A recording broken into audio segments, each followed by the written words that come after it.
ఇప్పుడు నిజం నిర్ధారణ అయ్యేంత వరకు ఏ ముద్దయినా అయినా సరే గాని నిరపరాధి.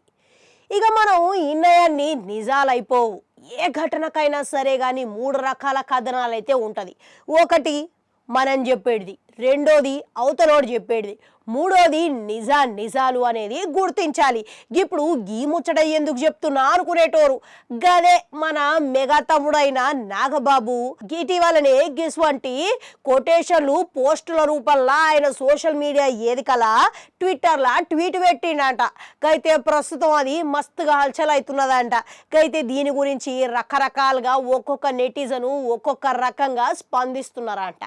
అసలు ఈ సమయంలో ఎందుకు ఈయన వెడుతున్నాడు అనే అనుమానం నెటిజన్లకు వ్యక్తమవుతున్నదంట. ఇక ఓవైపేమో జానీ మాస్టరు కేసు విషయం అనేది 2 తెలుగు రాష్ట్రాలల్లా రేగిపోతున్నది. ఎట్లా పడితే అట్లా అవుతున్నది గనక ఇక సోషల్ మీడియాలో ఈయన పెట్టిన పోస్టు దానికి సంబంధించిందే అయి ఉంటుందని నెటిజన్లు అంటున్నారంట.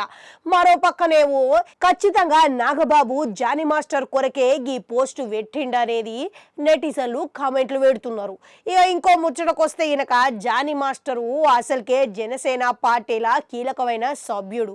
అంతేకాదు మెగా కుటుంబాలకి ఇక జానీ మాస్టర్కి మంచి సంబంధాలే ఉన్నాయి కనుక ఎప్పుడైతే జానీ మాస్టర్ మీద లైంగిక వేధింపుల ఆరోపణలు వచ్చినాయో ఇక ఆడికెళ్ళి జనసేన పార్టీకి జరంత దూరంగా ఉండవని జనసేన ఆదేశించింది. ఇక గందుకు సంబంధించి ఈయన ఇప్పుడు పోస్ట్ పెట్టిండా, మద్దతు తెలుపుతున్నాడా అనే అనుమానం అయితే వ్యక్తమవుతున్నది.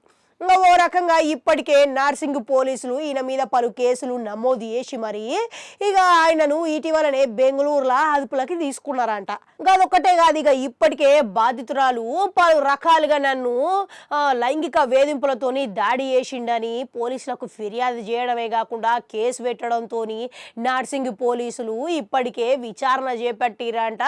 ఇక ఫోక్సో చట్టం కాకుండా పలు చట్టాలకి ఇట్లా పలు సెక్షన్ల కింద ఇట్లా కేసులు నమోదు చేసిరంట. ఇక దానికి తోడు ఇప్పుడు ఇక ఆయన పరారీలు ఉన్నాడంట. ఇక ఆయన పరారీలకు వెళ్ళి తీవ్రంగా వీళ్ళందరూ గాలించిరంట. ఇక ఇప్పుడు తాజాగా ఎట్టకేలకు జానీ మాస్టర్ని అయితే అరెస్ట్ చేసి పడేసిరంట. ఇక మీరేమంటారు చెప్పురి, అసలు నాగబాబు ఈ పోస్టు ఎందుకు పెట్టిండంటారు?